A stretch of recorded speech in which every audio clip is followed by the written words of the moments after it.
Hello, and welcome to the East Africa Business Podcast. I'm Sam Floy, and I'm here on the continent to learn about the emerging business scene. I'll be interviewing startups, investors, and organisations who are all playing their part in helping the region develop and grow. And in doing this podcast, I'll be sharing with you the things that I learned along the way.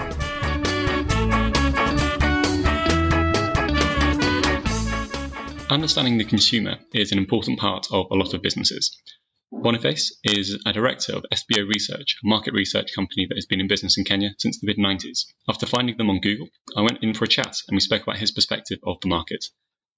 We discussed the change in political conditions that brought about the growth of market research in Kenya, how drones are assisting researchers, and whether an insurance policy will pay out if an eagle eats a chicken. But without any further ado, here he is. So I'm here today with Bonnie from SBO Research. Bonnie, welcome to the show. Thank you, Sam. So just to get us started, can you tell us a bit about you and a bit about SBO Research? Yeah, my name is Boniface Ngahu. I'm 41 years old, and I'm market director of SBO Research. SBO Research is it started in 1993. Serving started chartered as the only client, but over time we have gotten more clients, and now we serve over 50 clients in a year. Fantastic. And so the main things that you do are market research. Is that how you describe yourself? Yeah, we do market research. We do consultancy also. Business consulting, yes. See. And is it a big industry here in Kenya? Do lots of clients want market research? Yeah, it's a big industry. It has been increasing because of increasing competition. Customers want to know how to approach the market. They need insights. And some of the biggest companies in Kenya have grown because of understanding the Kenyan market. Really? So what are the types of things that new clients are looking to understand? New clients are looking to understand market gaps, to know whether there is opportunity for the ideas they have in mind, and to get ideas also from clients. They also want to test things like advertisements before they spend money on media. See, so what are the ways that they test these ideas out? The tests involve where you have a concept, just a drawing of how the TV ad will look like. Then you take the audience through it. Then they tell you whether it's credible, whether it's believable, whether you need to change something. Then you go on to production after you correct the mistakes that cannot work in the market. I see. So what are the typical types of clients that are doing this? Okay, the typical types are fast-moving consumer industry. This is the big on consumer insights, and service industry, because the service industry actually is the biggest employer, and they spend a lot of money to understand their customers. So I find companies that have many employees means that they are serving many customers. So they are more likely to do research than the companies with one or two clients on. See, so the bigger the company, the more customers they have, the more they need to understand the customers. Yes. I see. And is it typically that these big customers are they going and searching out market research companies, or is it the other way around? Is it that companies like SBO are needing to go and pitch to bigger? It's two ways. Some of them also advertise in the press when they need to search, when they need to research. But big companies like Safaricom, in the last few years, the communication industry, the ICT, has been leading in terms of spending on research. Of course, after the government. The government is the biggest spender on research. Oh, really? So the government, do they come to SBO Research and? Yeah, they come to SBO Research. We work for many public sector clients. What are the sort of things that they are looking to do? They are basically looking at citizen satisfaction with the services of government. All right. So what are the things that how can you measure satisfaction? The satisfaction you measure is using specific questions, and you're looking at things like Net Promoter Score. It's a score that looks at whether your customers can recommend you or not. Then you remove the ones who can't recommend you from the ones who can recommend you, and you get a score out of 100. So let's say you have you have 100 customers. We sample 30 of them. Then we ask them whether they would recommend you 15 say they would not. 10 say they are just there, in between. Then they are, that's how many? Yeah, the 25. The 25. The 5 then say they would recommend you. So we take at 5, then we remove the ones who can't recommend you, who are 15. You get a negative score of 10. I see. Yes. All right. So, and in this instance, would you recommend it to a friend? This is the population recommending the government. Recommending the services of the government, because some of the services that are provided by government are commercial. I really like, for example. For example, the power company. And so the people have other alternatives. They can use solar. See. Okay. So if the service is not good, people look for other alternatives, and the government will have invested a lot of money in infrastructure that goes to waste. I see. So the government is thinking, okay, we need to understand. They're kind of treating it like a private enterprise. Yeah, they are moving towards that also, because like the revenue authority, they are moving towards being like policing to being more approachable. See. Why do you think they're doing that?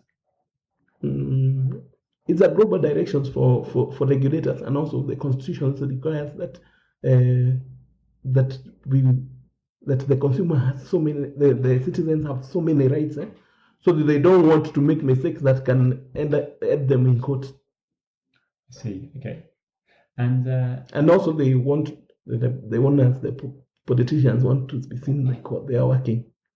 I see.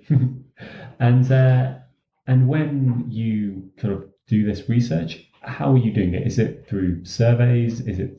Are people filling out forms with pen and paper? What's the way to do it? No, nowadays we use the mobile aided personal interviewing.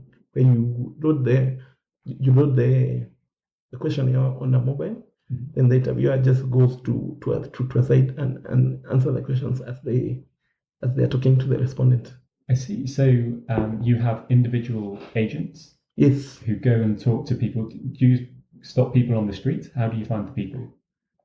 Mostly we do household interviews, so they go to the houses because it's easier to sample. So they go with their mobile phone to somebody's house. Yes. Do an in-person interview, but they are recording it on their phone. Yeah. But then it immediately loads into a server. Okay. So I can also see how the person was working from one respondent to another. Oh, really? Yes, we can see from the computer. Right. Is that a recent innovation? Because we have been doing it for the last 3 years. So we can say it's a recent innovation, and also in the industry we track how people are using it. Like for the last, more people are using it than before. We are moving away from pen and paper. We also have a computer-aided telephone interview, whereby the people who have if your customers, you know them and they have numbers, instead of us going to them, we call them. We have a call center. I see. And then you are recording the responses that come? We are recording the responses as they come, yeah. And then once you have these responses, so is it what can you talk me through a typical project? How does it depends with it depends with projects, because some projects they have visuals which you need to show someone, so that one you have to do it physically, face to face. And is it always one agent talking to one person, or do you ever do like groups? Yeah, we also do focus group discussions where you have a group of like 10 people. You take them through an interview, a discussion guide. You just have a conversation for an hour or so. And is somebody from the client's side? Are they part of the group? No, the client is usually recommended to attend the group so that they can hear it for themselves. Oh, so they are like stood outside the room. Yes. I see.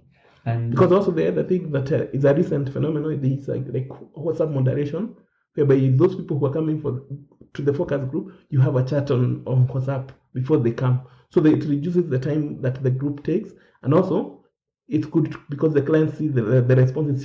The client is a member of the WhatsApp group. I see. Oh, so can you talk me through that again? So all of the people who are in the focus We are group? having a focus group tomorrow. Yes. We know the people who are coming. We form a WhatsApp group. We ask them questions that they just answer. We have a conversation on WhatsApp. So when they come tomorrow for the group, we won't discuss those issues, or maybe we can dig deeper on each of the issues that may come up. So it's more engaging to the respondents, and it's good for the clients. The clients see the conversation, they can ask questions, and See, oh, so and then there is no need for a report because the client will have already gotten the answer they are looking for. all right. So I mean, are you saying? So let's say it was to evaluate a new TV ad. What are the sort of questions you'd be saying on the WhatsApp? Is it just logistical things, or No, maybe because they will not have, and if the TV ad is already being aired, we'll be asking about how they like it, why. oh, okay, and so you do Would they those buy the questions? product? See, and then once you get everybody in a room, that's when you have a different type of conversation. We have a different type of conversation because of the interaction that is face to face. See, and these people who are being brought in to do the interview, do they get compensated? We normally give them a token for appreciation. Okay, so it is not like a monetary; it is more like a voucher. It's like a voucher for transport because they'll spend money to come to the group, and also sometimes the clients give them give us giveaways to give them, like t-shirts, like the products themselves with this cooking oil. I see. All right. Have there been any particularly interesting interviews that you have been a part of? They're always interesting. But you want an example? Or maybe, I mean, if you can think of an Okay, example. like I'm doing a research for microinsurance, and then I meet these people. They are farmers, so they tell me that some of the experiences they have, like someone has chicken. They're asking whether if a hawk, an eagle comes and picks the chicken, whether insurance can pay. Yeah, I can see that being interesting. See, and the insurance person present explained that the eagle belongs to the wildlife service. It belongs to government, so that is an issue of it's not insurable. Really? So it is the government's fault. You're supposed to claim from Kenya Wildlife Service. Wow. Have there been any successful claims? That sounds like No. They're successful claims where people have been eaten by lions and things like that. See, and it is the same process. The government is supposed to pay. See, but most of the times they don't because of the complication of those arrangements. But in the places where they're near the forest, the government, like Kenya Wildlife Service, pays people for animals destroying crops and things like that. See, and so have you been at SBO since the beginning of the company? No, but I joined quite early because I started working here in 1996. Oh wow! Yeah, but the company was founded by my sister. Oh really? Yes. And does your sister still run it? She's our chairman. I see. Mm. And in the last 20 years, how has the company and how has the industry changed? The industry has changed a lot since we started. First, there were fewer people asking for research at that time. We had to educate them. But with time, and at that time, there was a one-party era when there was only one party in government. Oh, okay. It was KANU. Now KANU, someone was saying that the former president, Moi, went somewhere in the east and it was told that if you give people too many choices, they become ungovernable. So you could find that there was a lot of, what do you call it? There was no, the markets were not liberalized. It's just something like banking where there were many banks. But if you go to even cooking oil, there was only one from East Africa industry. Nowadays, there is Unilever. If you go to something like many things, you could have only one product. So there was no need for research because whatever is available is what you use. Yeah. So in 1992, we began the multi-party era. and also a lot of companies came into the market. Even some of those products, they were killed by competition. Like that cooking fat, Kimbo, it was sold to another company that came and turned around the market for cooking oils. Oh wow! So how many years? So just to clarify, how many years have there been these many different? Have there been many choices? So from 92 onwards, from 92 around 92, that's when the liberalization happened. So I mean, it was very shrewd of your sister. So it's the liberalization happens in 92. You create your company in 1993.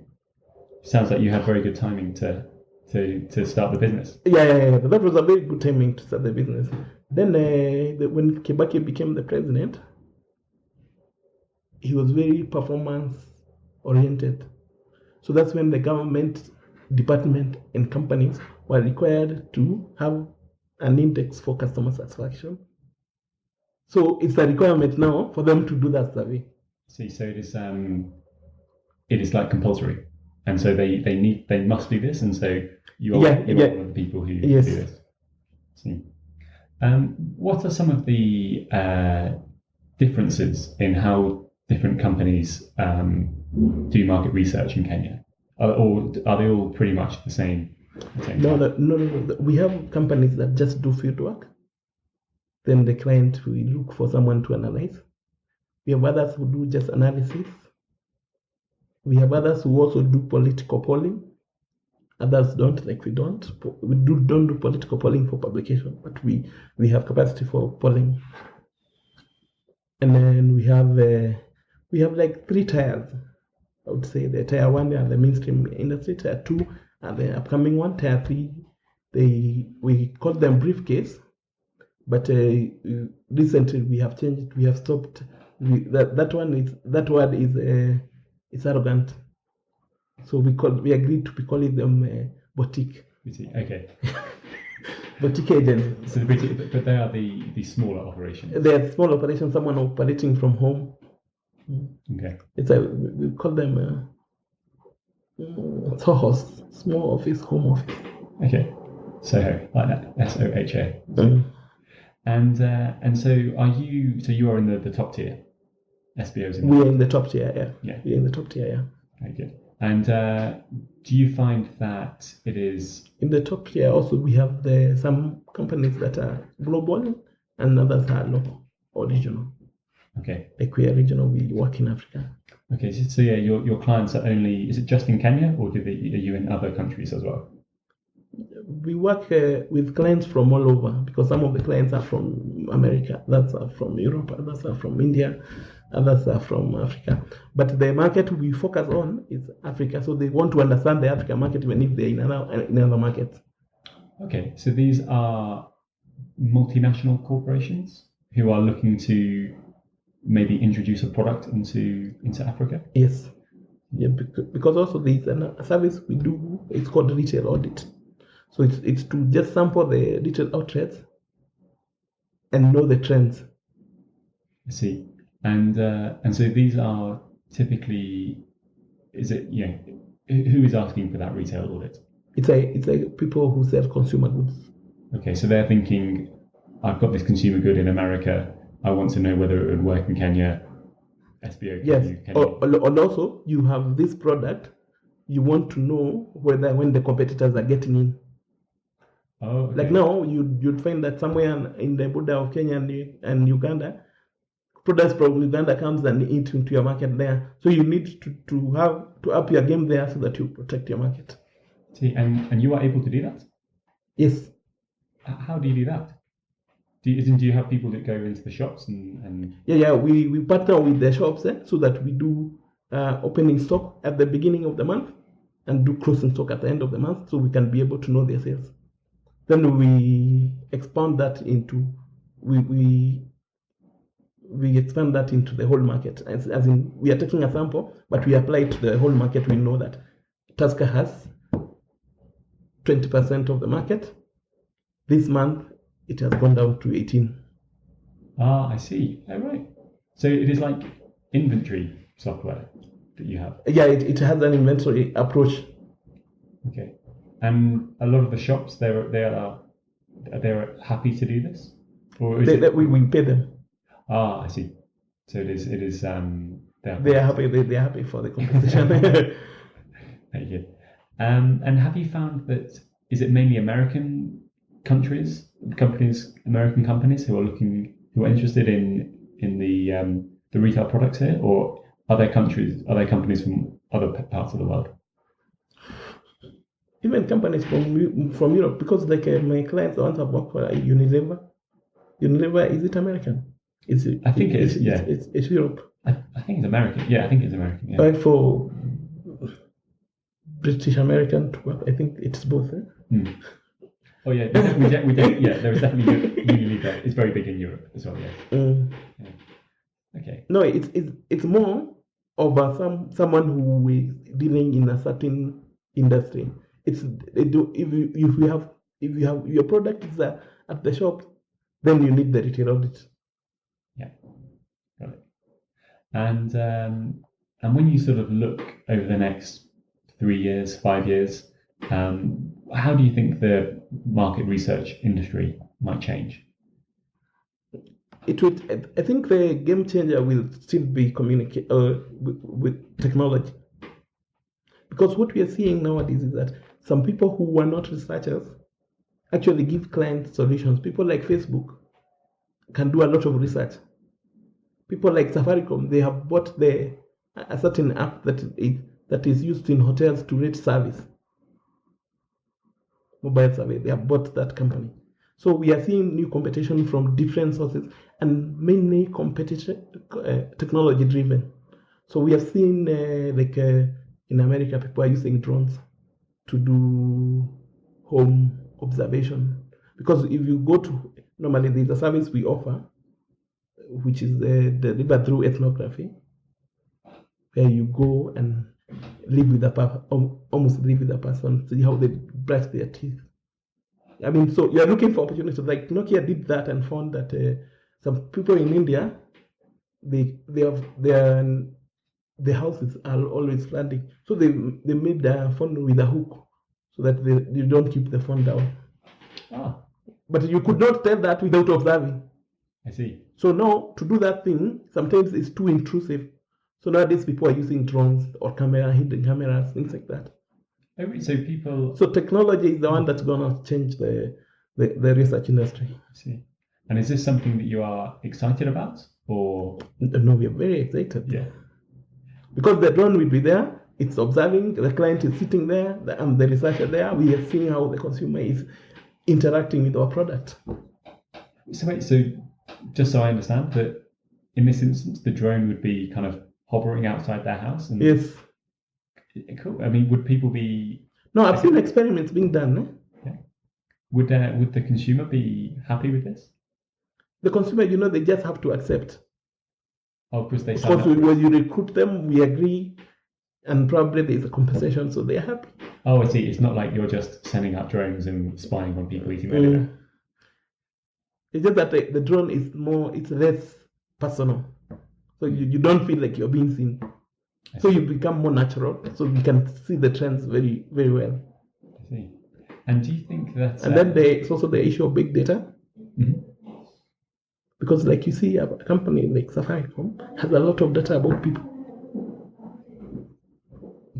It can tell when people are not calling from a certain region. And so you think that using this data is going to be a big trend in the Yeah, it's going to be a big trend. So that sometimes we are also experimenting with a research without questions. Research without questions? How does that work? Without respondents. So how would that work? Like if you want to know about people in SBO, how they behave, you can ask the watchman, but you don't have to ask them. Oh, so you ask other people? It's called we research, yeah. You ask other people about other people. Oh, right. Then also, in terms of research without respondent, is where we are talking about big data. Because Safaricom will tell, I call when I wake up. Like Google knows my home and I've never told them. I see. So they tell me, this route is when I wake up, I find on my phone, Google telling me, that I should look for an alternative route because the route that I normally use, it has traffic, so it will take me an hour to get to the office. If I use this other route, it will take me 5 minutes. See.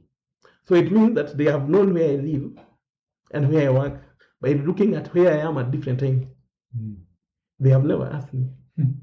That's what I mean. I see.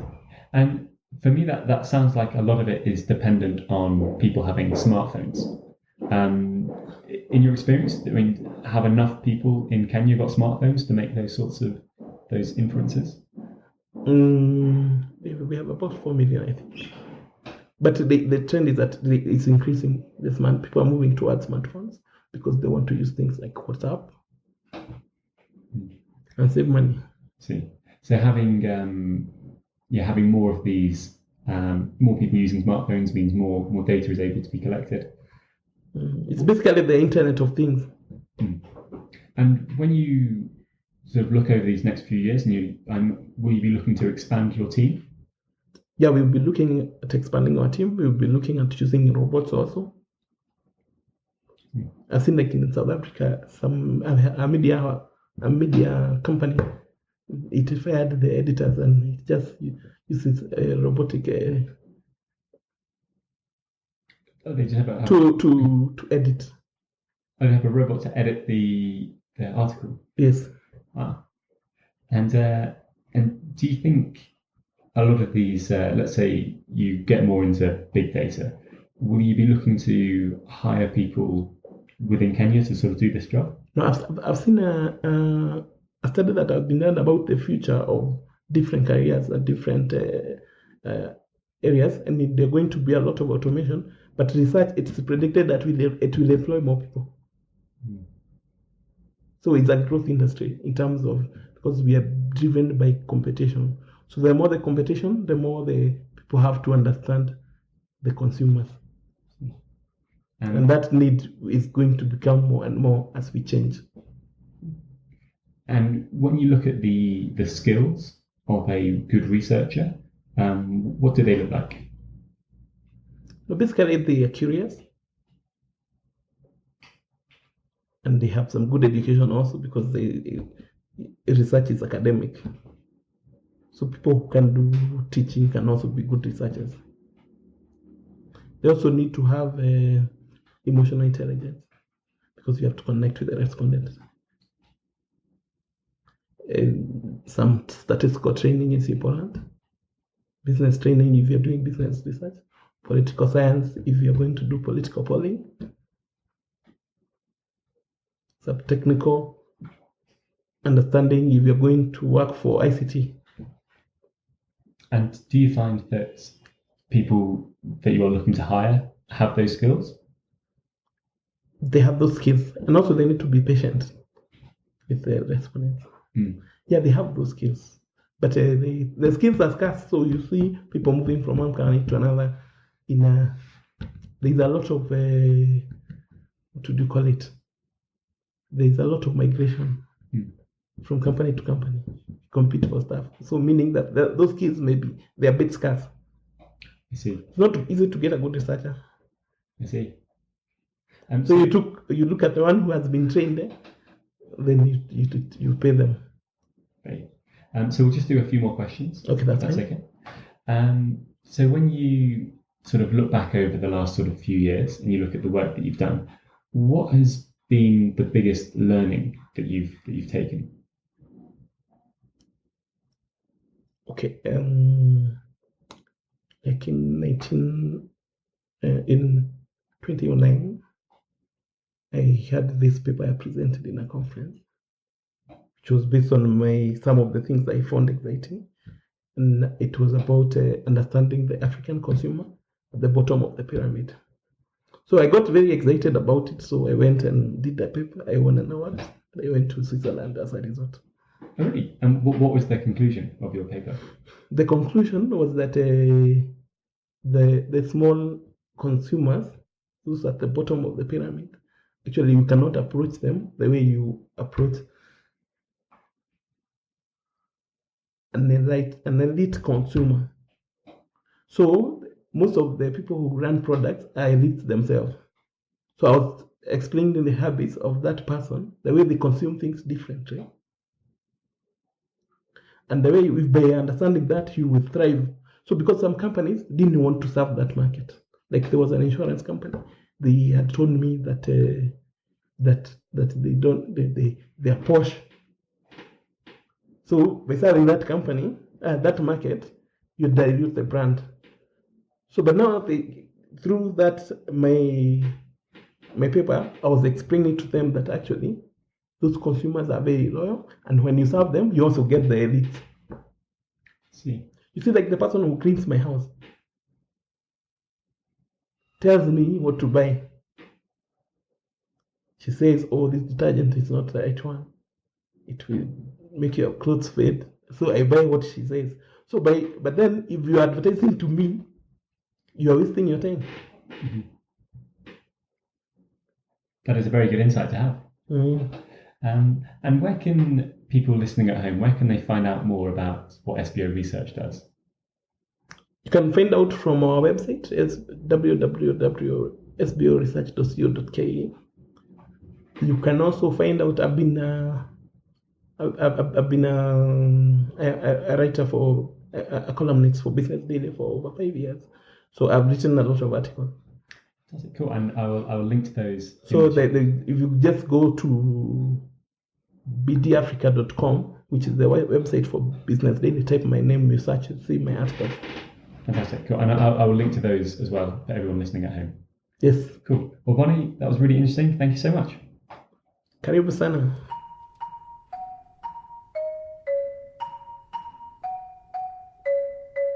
Before we head, just a quick moment to say thank you for listening. You can see the show notes for this episode by heading to samfloy.com/podcast. That's samfloy.com/podcast. This show is still relatively new, and so I really appreciate you making it through to the end. What would be great is, if you're enjoying it, to tell a couple of your friends about it too, in case they'd also be interested in giving it a listen. Also, if you have any questions, comments or feedback, please feel free to email me, podcast@samfloy.com. I'd be happy to chat.